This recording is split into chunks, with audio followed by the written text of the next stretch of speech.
Hello everybody, welcome to my YouTube channel. This is Alma Hermosa coming to you live in effect with the book The Men in My Closet.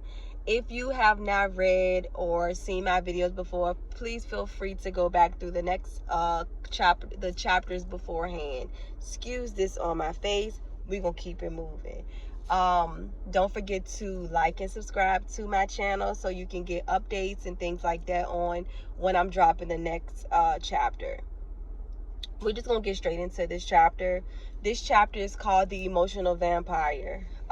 Feel free, like I said, to go back because everything is in chronological order. I keep doing that every video. Chronological order of my life. So like I said, I encourage you to go back before you get to this chapter because it all ties into each other. So The Emotional Vampire, I met the year of about 2011. And after I had, when I found out I was pregnant with my daughter, like I said, my first child, I dropped out of the nursing program. But what I did was, instead of just like completely stopping, I still continued to go to school. I just went to get my CNA.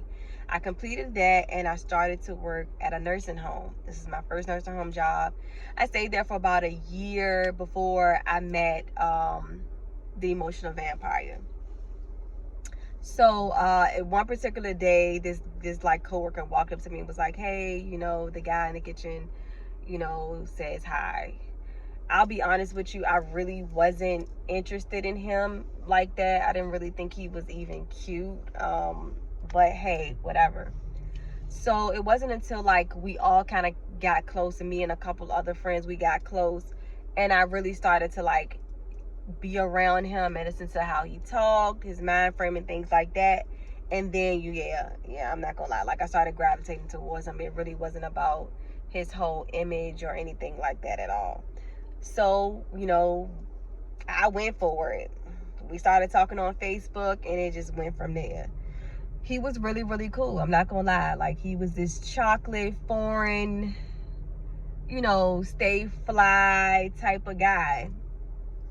It was nothing that I did not like about him. He was also a father as well to a daughter, which he adored. So it was just like all these good qualities in him that I just really, really liked. So we continued our relationship. Typical relationship stuff. Once you get like that 6 months to a year mark type of thing, you do start seeing certain things. And because I had my own place, he would come over all the time, and it just really got us to get to know each other a little bit faster and better. I did realize during that time frame that he was kind of like stuck in his ways, I would say. So we did have run-ins with different females and things like that. But I'm not gonna lie, like I felt like I've always been like this understanding girl, but sometimes I'm too understanding for my own good. And I realized that the relationship was fairly new, so I kind of let a lot of stuff slide because I felt like, okay, we didn't establish that we were in a relationship until later. So it was like a lot of things I really couldn't say anything about, if that makes sense. So boom, we finally established that we're in a relationship, and now, we're working on things. We're working on like our goals. This really, to me, felt like, okay, this is it. This is it. I couldn't ask for anything better. My family adored him. It was just all around like a good experience, even though we had bad moments. One particular bad moment that we had, we did end up like stop talking for a while. And during that particular time frame was the time that Mr. 94 would come around. And I'm not gonna lie, like I would deal with Mr. 94 because of the circumstances that I told you about before. So after that, we got back together and, we rekindled everything.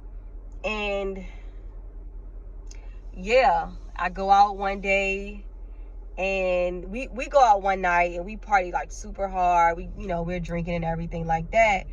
And I never forget, I had a cookout to go to the next day. So I go over to like my homegirl's house or whatever, and it's like everybody over there, and they start talking about cycles. And I realized, like, wait a minute, I ain't game on my cycle. So I'm like, oh my goodness, oh my goodness. I started looking at like ovulation calendars. I started looking at like all type of stuff to like figure out when this happened, because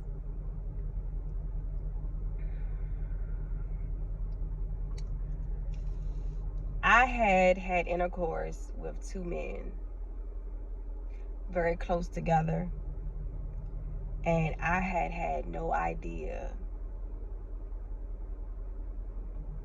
who the father was.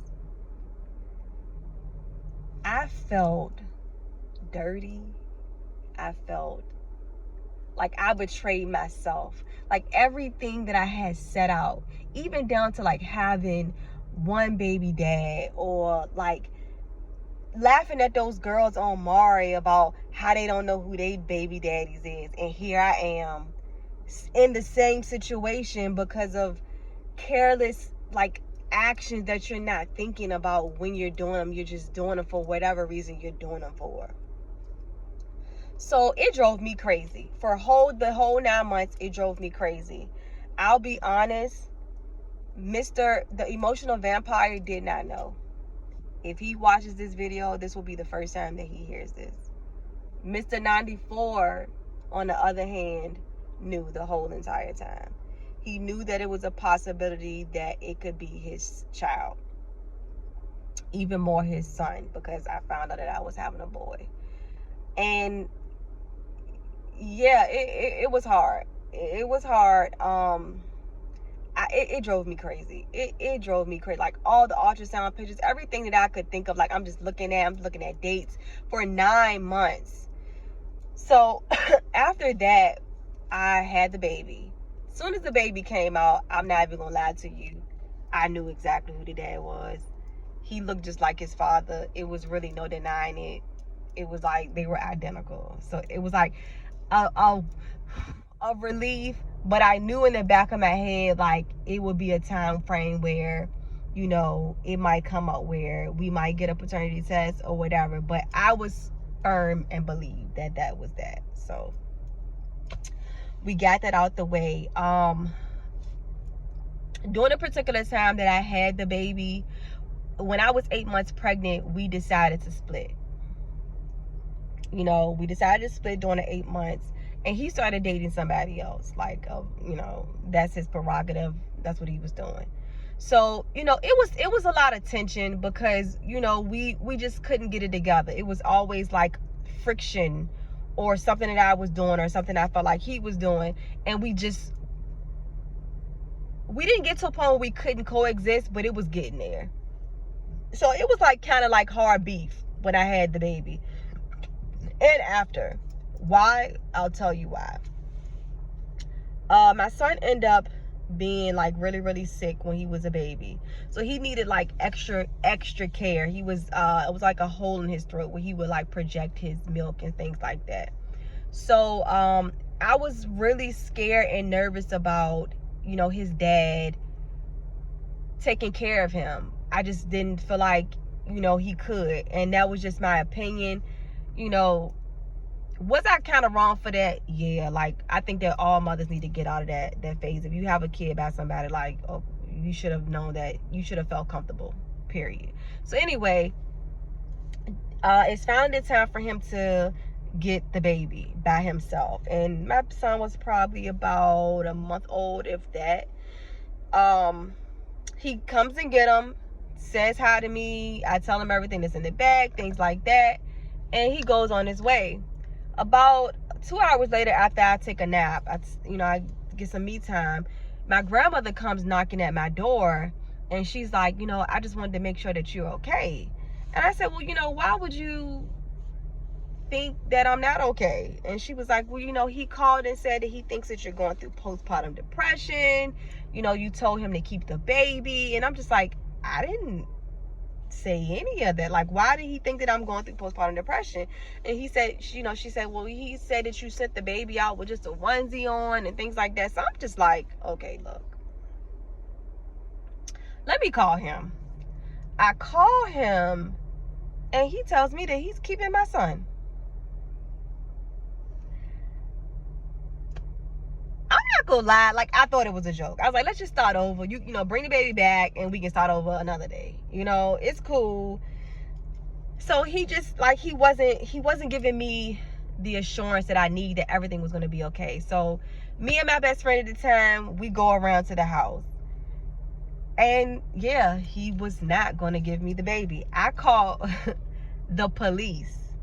And the police told me that if he is his child's father, which he signed a birth certificate, if he's his child's father and you're his mother, you have just as much rights as he does. And this is a family court matter. You would have to go to court. But as of right now, ma'am, it is nothing that we can do about it. My life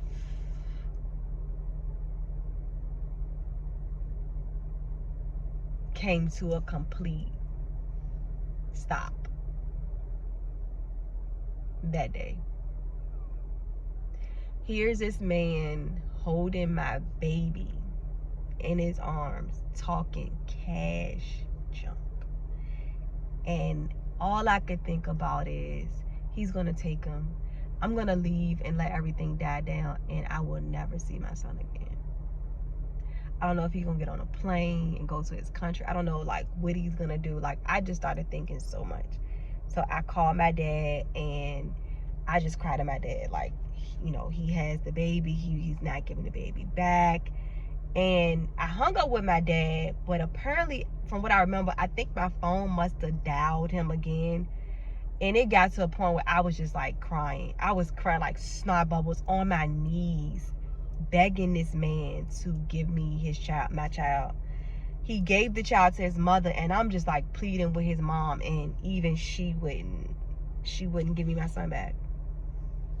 It wasn't until my father showed up, kicking in the door, and like told him, like, listen, like, you gonna give her the baby back. Like, we're not doing this. We're not doing this. And eventually, over time, he did give the baby back. The police came back because my father called the police back. You know, they come like rushing up because they had already got a call from, they thought it was like something, you know, big. But we just end up like having to go to family court. And from that moment on, we were in court like almost every month, every couple of months. Like, it was just a back and forth battle of egos. I'm not gonna lie, like, I was definitely like talking with my ego, acting upon my ego, like not really thinking things completely through, basing everything off of my emotion. And it got really, really hectic. He was still allowed to have visitation with my child, my son, but things just didn't feel right. Things weren't right. And I was right.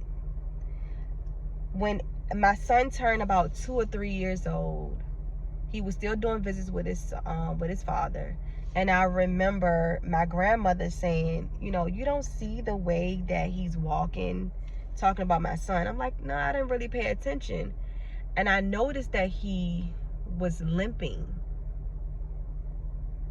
And, you know, I ignored it. I was like, you know, he just, you know, he's a boy. The next time that I had talked to his father for a visit, his father came to me and asked me, hey, is he potty trained? I'm just like, I know that I talked to you about this. Like, you know, we're working on that.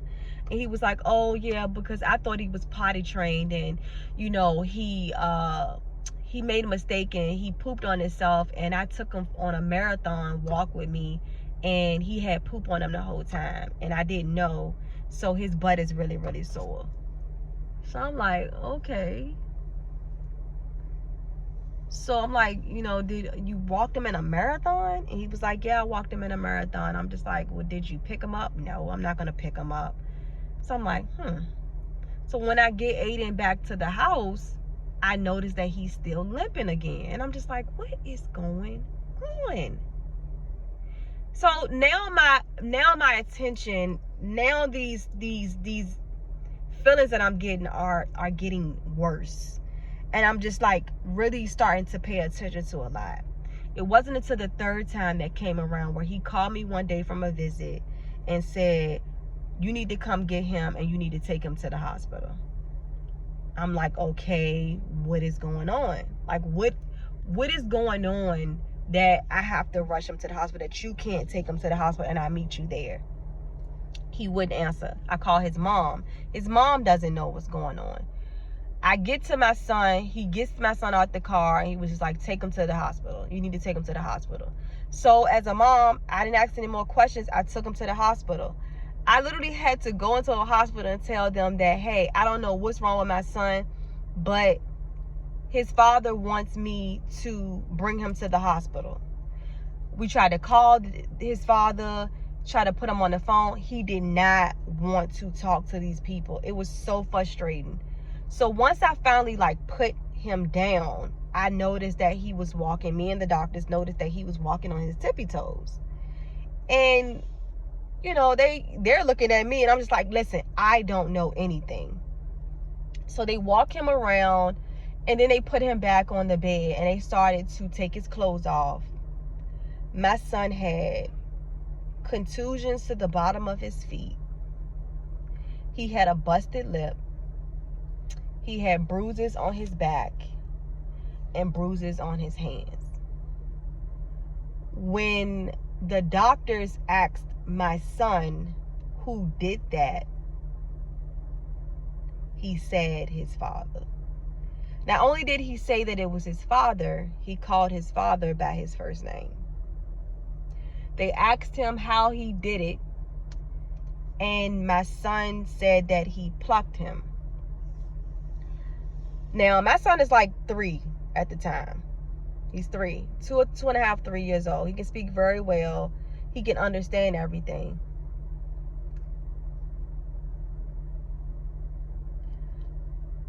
They're looking at me. They try to get down the phone again, and he wouldn't come. They had to call Child Protective Service and ask me a whole lot of questions and things like that. So out of my control, they opened up a case because of the bruises and because of the things that was happening to him. Little do you know that this was the beginning. It was only the beginning.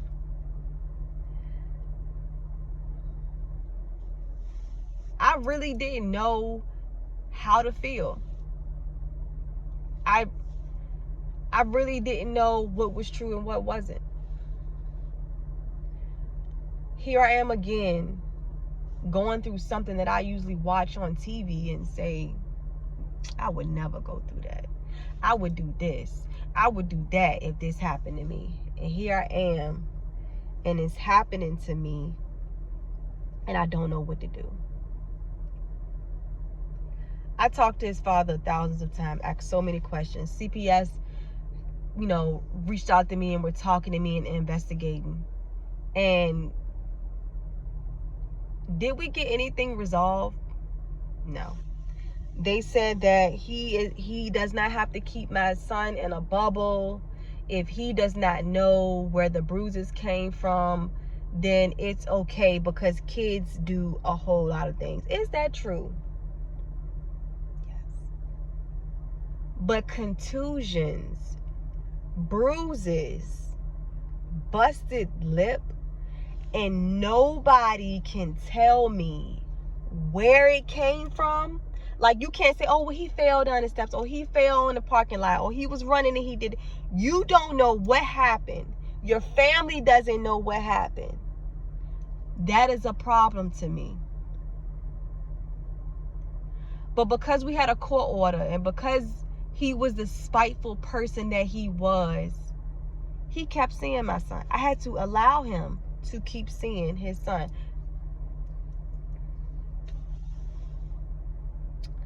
after a while, he stopped, and he didn't see him again. So it was a little break in between then. And